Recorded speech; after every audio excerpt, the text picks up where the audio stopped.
Mafia don से राजनेता बने मुख्तार अंसारी की मौत हो गई। वो यूपी के बादा की जेल में बंद था। गुरुवार शाम उसकी तबीयत बिगड़ी और बेहोशी की हालत में हॉस्पिटल ले जाया गया। वहां डॉक्टर्स ने इलाज किया लेकिन जान नहीं बच सकी। डॉक्टर्स का कहना है कि दिल का दौरा पड़ने से मुख्तार की मौत हुई है। गैंगस्टर मुख्तार अंसारी के खिलाफ 65 केस दर्ज है। इनमें हत्या के प्रयास, अपहरण, धोखाधड़ी, गुंडा act, arms act, gangster act, CLA act से लेकर एनएसए तक शामिल है। इनमें से उसे 8 मामलों में सजा हो चुकी थी। 21 केस विचाराधीन है। इसी के चलते वो सालों से जेल में बंद था। बता दें, मुख्तार साल 2005 में पहली बार तब जेल गया जब उस पर मऊ दंगे भड़काने का आरोप लगा। ठीक 1 महीने बाद 29 नवंबर 2005 को बीजेपी विधायक कृष्णानंद रॉय समेत लोगों को गोलियों से भून दिया गया था।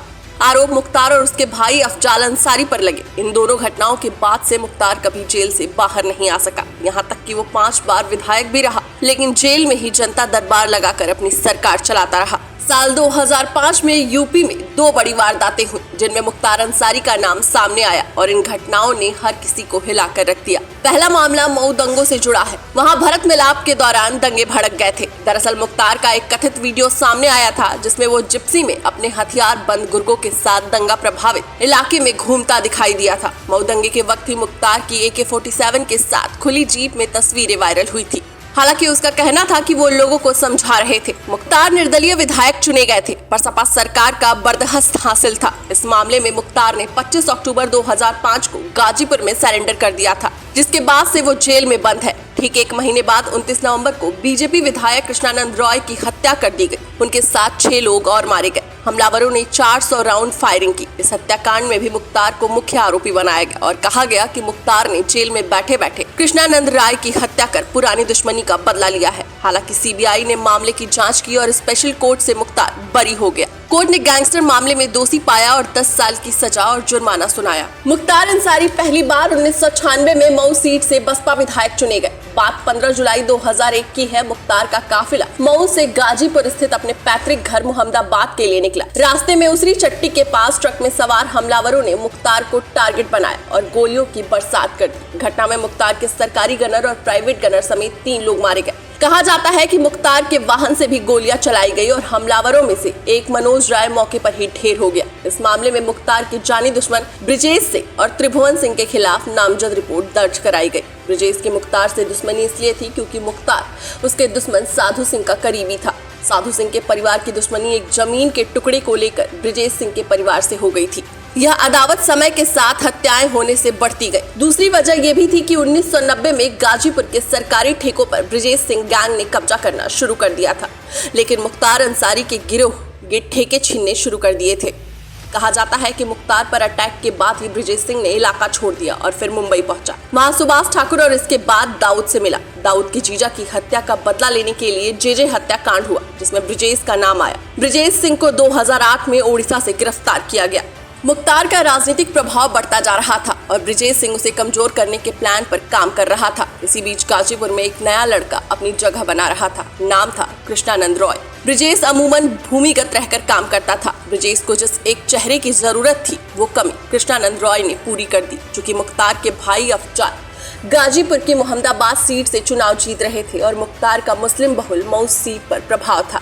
ऐसे में कृष्णानंद रॉय के लिए मऊ सीट सेफ नहीं थी, लेकिन मोहम्मदाबाद से लगातार चुने जाते रहे। उनके भाई अफजाल को घेरना आसान था क्योंकि वहां मुस्लिम आबादी 10% ही थी। कृष्णानंद रॉय ने यहीं से मुख्तार के परिवार को चुनौती दे दी। 2002 के विधानसभा चुनाव में उन्होंने अफजाल अंसारी को हरा दिया और बीजेपी विधायक चुने गए। इधर उसी साल यानी 2002 में ही मुख्तार मऊ से विधायक चुने गए। उसने ब्रिजेश सिंह और कृष्णानंद रॉय को बर्बाद करने की तमाम कोशिशें शुरू कर दी। मुख्तार ने सबसे पहले उस शख्स की पहचान की जिसने उस पर गोलियां चलाई थी। मुख्तार गैंग ने गाजीपुर के सैदपुर में सरीबाजार अनिल समेत 3 लोगों की हत्या कर दी। इसी बीच मऊ दंगों में मुख्तार पर शिकंजा कसा गया और उसने 25 अक्टूबर 2005 को सरेंडर कर दिया। उस पर हिंसा भड़काने का आरोप था। उसे गाजीपुर जेल भेजा गया। वहां जेल में बैठे बैठे उसने कृष्णानंद रॉय की हत्या की प्लानिंग बनाना शुरू कर दिया। इसमें उसका साथ मुन्ना बजरंगी और उसके साथियों ने दिया।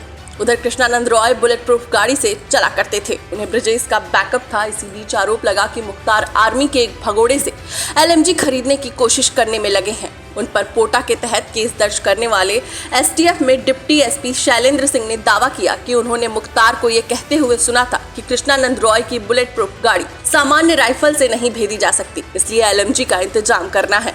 इसके लिए 1 करोड़ में सौदा तय हो रहा था। शैलेंद्र सिंह ने केस तो दर्ज कर एलएमजी भी बरामद कर ली, लेकिन मुख्तार को गिरफ्तार करने की हसरत अधूरी रह गई। उन पर इतने दबाव पड़े कि उन्हें इस्तीफा देना पड़ा। उन पर मुकदमे भी लाद दिए गए। मुख्तार के जेल जाने के बाद कृष्णानंद और लापरवाह हो गए। गाहे बगाहे वो बिना बुलेट प्रूफ गाड़ी के भी निकल जाते। 29 नवंबर 2005 को उन्हें करीमुद्दीनपुर इलाके के सेनाड़ी गांव में एक क्रिकेट मैच का उद्घाटन करने जाना था। हल्की हल्की बारिश हो रही थी। वो बुलेट प्रूफ गाड़ी छोड़कर सामान्य गाड़ी में चले गए।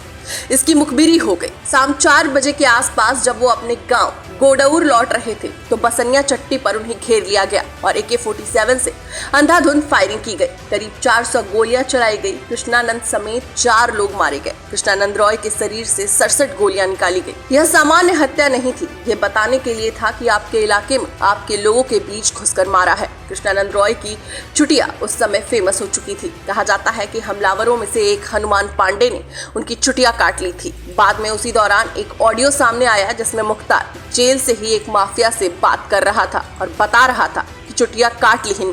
कृष्णानंद रॉय की हत्या के बाद पूर्वांचल जल उठा।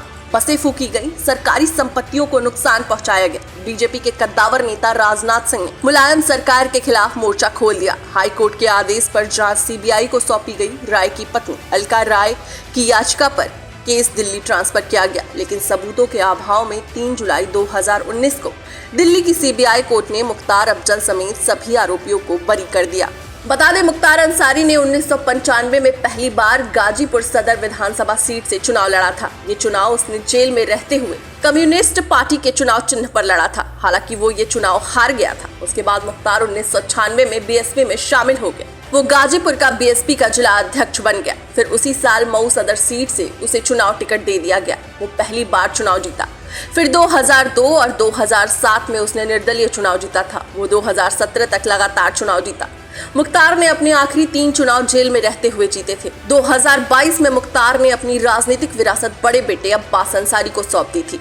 मुख्तार अंसारी समेत उसके परिवार पर 101 केस दर्ज है। अकेले मुख्तार अंसारी पर कई जिलों में हत्या के 8 मुकदमे समेत 65 मामले दर्ज हैं। वो बांदा जेल में बंद था। भाई अफजाल अंसारी पर 7 मामले, भाई सिकबतुल्लाह अंसारी पर 3 केस, मुख्तार अंसारी की पत्नी अफसा अंसारी पर 11 मुकदमे, बेटे अब्बास अंसारी पर 8 तो छोटे बेटे उमर अंसारी पर 6 केस दर्ज है। मुख्तार अंसारी की बहू निखत पर 1 मुकदमा दर्ज है।